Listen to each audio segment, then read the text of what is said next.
Hello, स्वागत है आप सभी का मेरे चैनल में। आज हम पढ़ेंगे co-curricular subject BA BSc BCom fourth semester का है ये फिजिकल एजुकेशन एंड योगा। चलिए स्टार्ट करते हैं। निम्नलिखित में से कौन सी प्रक्रिया मोटापे की व्याख्या करने में महत्वपूर्ण है? तो इसका आंसर होगा डी, इन ये सभी। डैश में वृद्धि के कारण मोटापा होता है? ए, वसा के कारण। बॉडी मास इंडेक्स का सूत्र क्या है? तो इसका आंसर होगा डी, किलोग्राम में एक व्यक्ति का वजन मीटर में उसकी ऊंचाई के वर्ग से विभाजित किलोग्राम पर metre square. Prospective studies collaboration 2009 ने लगभग 10 लाख लोगों का डेटा का विश्लेषण किया, जिनका 57 संभावित अध्ययनों में मध्य आयु से पालन किया गया था। बीएमआई के खिलाफ मृत्यु दर की साजिश रचने में एक वक्र देखा गया था। इसका आंसर होगा बी, जे आकार का वक्र देखा गया था। शरीर डैश कोष्ठों से मिलकर बना है? तो 4 कोष्ठों से मिलकर बना है। मोटापे का चिकित्सीय निदान बीएमआई के कट ऑफ पॉइंट पर आधारित है। इसका भी आंसर होगा बी, 30.0। दुनिया भर में अधिकांश 73 शिकारी संग्राहक समाजों ने पशु खाद्य पदार्थों से अपने निर्वाह का प्राप्त किया है। तो इसका आंसर होगा सी, 56 से 65%। आरंभिक मानवों का पता अफ्रीका के उन स्थलों से लगाया गया है जो लगभग 10 मिलियन वर्ष के पूर्व के हैं। तो इसका आंसर होगा डी, 25 मिलियन वर्ष पूर्व के हैं। समीकरण ऊर्जा अंतर्ग्रहण आंतरिक उष्मा उत्पन्न प्लस बाह्य कार्य प्लस संग्रहित ऊर्जा को डैश के रूप में जाना जाता है। तो इसका आंसर होगा आपका ऊर्जा संतुलन समीकरण या संतुलन ऊर्जा समीकरण। इसका डी आंसर होगा संतुलन ऊर्जा समीकरण। अल्कोहल योगदान करता है डैश प्रति ग्राम? सी होगा इसका आंसर 7 कैलोरी। वसा का तापीय प्रभाव ऊर्जा की डैश खपत होती है? डी, 20 से 35%। 1 जूल 1 लीटर को उठाने के लिए आवश्यक लगभग ऊर्जा का प्रतिनिधित्व करता है? इसका आंसर होगा एक छोटा सेब। बॉडी मास इंडेक्स ऊंचाई के लिए समायोजित सापेक्ष वजन का माप देता है। बीएमआई के लिए स्वस्थ सीमा क्या है? तो इसका आंसर होगा बी, 18.5 to 25। ऊपरी पेट के मोटापे के बारे में निम्नलिखित में से कौन सा असत्य है? तो इसका आंसर होगा बी, उच्च कमर हिप अनुपात 1:0 महिलाओं में और 0.85 पुरुषों में। निचले पेट की सुंदरता के बारे में सही कथन चुनें। तो इसका आंसर होगा डी, कोरोनरी हृदय रोग, स्ट्रोक और डीएम के बढ़ते जोखिम से जुड़ा हुआ है। शरीर के वजन के नियमन में लेप्टिन की प्रमुख भूमिका क्या है? इसका आंसर होगा डी, उपरोक्त सभी।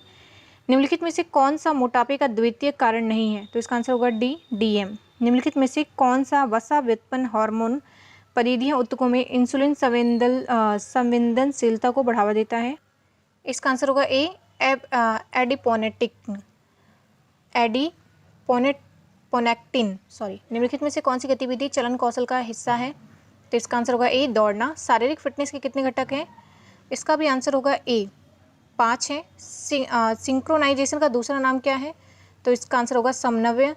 लोच को दूसरे शब्दों में क्या कहा जाता है? तो इसका आंसर होगा लचीलापन। देन है आपका मानव शरीर में वसा, अस्थि, जल और पेशी का प्रतिशत कहलाता है? तो इसका आंसर होगा शरीर संरचना। लंबी अवधि के लिए प्रतिरोध को दूर करने की क्षमता क्या कहलाती है? सी, धीरज। अधिक आयाम या वे श्रेणी के साथ गति करने के लिए शरीर की क्षमता कहलाती है? इसका आंसर होगा बी, लचीलापन। प्रतिरोध पर काबू पाने की क्षमता कहलाती है? ए, इसका आंसर होगा मांसपेशियों की ताकत। स्वास्थ्य संबंधी फिटनेस को रोकने का लक्ष्य क्या है? डी, रोग। निम्नलिखित में से कौन सा समन्वय क्षमता से संबंधित नहीं है? तो इसका आंसर होगा डी, त्वरण क्षमता। निम्नलिखित में से कौन सा घटक स्वास्थ्य संबंधी क्षमता से संबंधित है? तो इसका आंसर होगा आपका, इसका भी आंसर होगा डी, तो ये सभी। उसके बाद देखिए तंदुरुस्ती का वैज्ञानिक अर्थ स्वस्थ होने की अवस्था है और डैश क्या है इसका मतलब? तो इसका आंसर दुख होगा, रोग मुक्त होगा, तनाव और चिंता है। तो इसका आंसर होगा बी, रोग मुक्त। निम्नलिखित में से कौन सा कल्याण का हिस्सा नहीं है? तो इसका आंसर होगा डी, चिंता। निम्नलिखित में से कौन सा शारीरिक फिटनेस का एक घटक है? इसका आंसर होगा डी, इन सभी। किसी भी प्रतिरोध का सामना करने की मांसपेशियों की क्षमता को फर्स्ट डैश के रूप में जाना जाता है। ए होगा मांसपेशियों की ताकत। निम्नलिखित में से कौन सी इकाई को आइसोमेट्रिक शक्ति को मापती है? सी होगा इसका आंसर पाउंड। गतिशील शक्ति के रूप में भी जाना जाता है? इसका भी आंसर होगा सी, आइसोटोनिक। निम्नलिखित में से कौन सा गतिशील शक्ति का प्रकार है? तो इसका आंसर होगा डी, इन सभी। डैश शरीर को जितनी जल्दी हो सके स्थानांतरित करने की क्षमता है? इसका आंसर होगा बी, गति। किसने कहा है कि समान प्रतिचयन की क्रिया को दोहराने की क्षमता को गति कहते हैं? तो इसका आंसर होगा बी, बैरो। धीरज को डैश के रूप में भी जाना जाता है? इसका आंसर होगा डी सहन शक्ति। 45 सेकंड से 2 मिनट के बीच की अवधि के अनुसार तीव्र शारीरिक क्रिया को सहन शक्ति कहते हैं। इसका आंसर होगा ए शाउट एर्म एंडोरेंस ने ये कहा था। किसी व्यक्ति के शरीर के जोड़ों का डैश लचीलापन कहलाता है, तो इसका आंसर होगा सी संरचना विस्तार। निम्नलिखित में से कौन सा तंदुरुस्ती का घटक नहीं है? इसका आंसर होगा आपका बी कॉस्मेटिक। व्यावसायिक स्वास्थ्य संबंधित है नौकरी। शारीरिक गतिविधि में मदद मिल सकता है किसके द्वारा? अपने सामाजिक जीवन में मदद करना। कौन सा स्वास्थ्य से संबंधित शारीरिक फिटनेस घटक नहीं है? गति। कौशल संबंधी फिटनेस का कौन सा घटक है? डी होगा आपका उपयुक्त सभी। कौशल संबंधी फिटनेस का कौन सा घटक है? इसका आंसर होगा शक्ति। निम्नलिखित में से कौन सी शरीर का वसा का आकलन करने की तकनीक नहीं है? तो इसका आंसर होगा बॉडी मास इंडेक्स। कौन सा संतुलन परीक्षण नहीं है? तो इसका आंसर होगा सी प्लेट टैपिंग है। शरीर रचना का स्वर्ण मानक माप कौन सा है? सी होगा हाइड्रोस्टैटिक वेइंग। मोटापे का विश्वव्यापी प्रसार क्या है? तो इसका आंसर होगा बी 13%। अधिक वजन की परिभाषा क्या है? इसका आंसर होगा सी BMI 25 to 29.9 किलोग्राम प्रति मीटर स्क्वायर। मोटापा महामारी के मुख्य कारण क्या है? तो इसका आंसर यही होगा बढ़ी हुई ऊर्जा मात्रा अपॉन घनत्व और एक अधिक गतिहीन जीवन शैली। देन आपका निम्नलिखित में से कौन सी बीमारी मोटापे के विकास के जोखिम को बढ़ाती है? तो इसका आंसर होगा आपका डी दिए गए सभी विकल्प। कैंसर, टाइप 2 मधुमेह और हृदय रोग। 63 किलो वजन वाली महिला एक गतिहीन 43 वर्षीय महिला की ऊर्जा की आवश्यकता क्या है? इसका आंसर होगा बी 1350 किलो कैलोरी प्रतिदिन। तो इसकी क्वेश्चन जरूर आ सकते हैं, आप इसे याद रखें। लेप्टिन प्रतिरोध क्या है? इसका आंसर होगा सी ऊर्जा सेवन में कमी के बिना लेप्टिन की उच्च सांद्रता।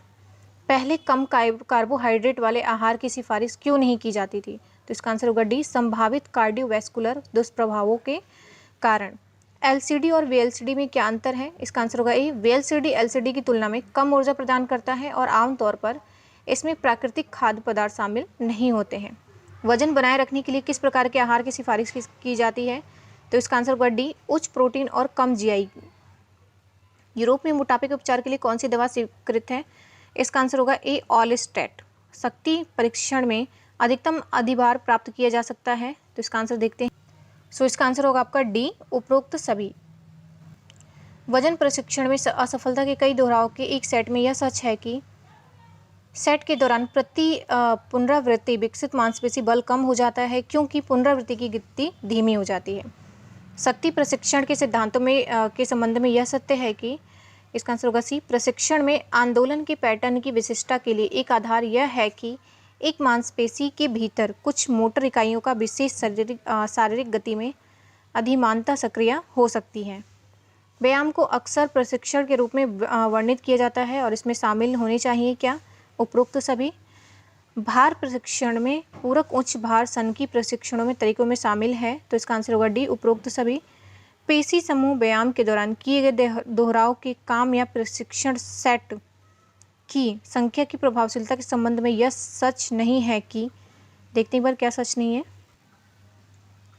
कि एक सेट के 4 गुना प्रशिक्षण प्रभाव पैदा करते हैं। शक्ति और शक्ति प्रशिक्षण की विशिष्टता के संबंध में यह सत्य है कि मांसपेशियों के द्रव्यमान की तुलना में ताकत बढ़ाने के लिए भार की विशिष्टता अधिक महत्वपूर्ण हो सकती है। उसके बाद है आपका स्वास्थ्य संबंधी शरीर फिटनेस के घटक कौन कौन से हैं? तो cardio respiratory endurance, muscular strength, muscular endurance, flexibility और बॉडी कंपोजिशन।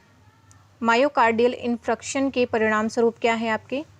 इसका आंसर होगा सी कोरोनरी धमनियों की रुकावट। व्यायाम सिद्ध किया गया है, तो इसका आंसर होगा डी उपरोक्त सभी। मधुमेह एक डैश है जो उच्च रक्त शर्करा के स्तर की विशेषता है।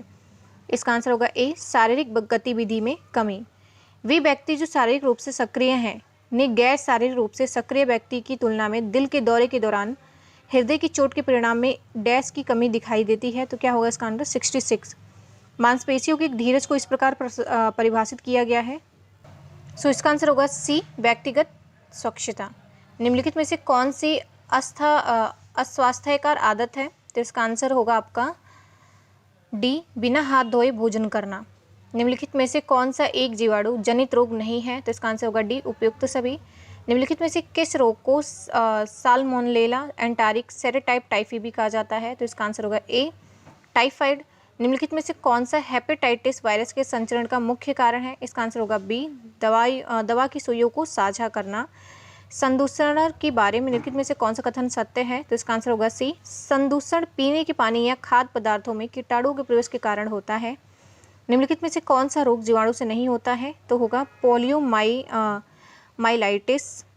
छूत की बीमारी का मुख्य कारण क्या है? तो इसका आंसर होगा डी उपयुक्त सभी। एक स्वस्थ व्यक्ति के लिए निम्नलिखित में से कौन सा कारक आवश्यक है? उपयुक्त सभी। यदि ऊर्जा सेवन से अधिक है तो इसका आंसर होगा वसा भंडार कम हो गए हैं। भूख को कम करने वाला हार्मोन कौन सा है?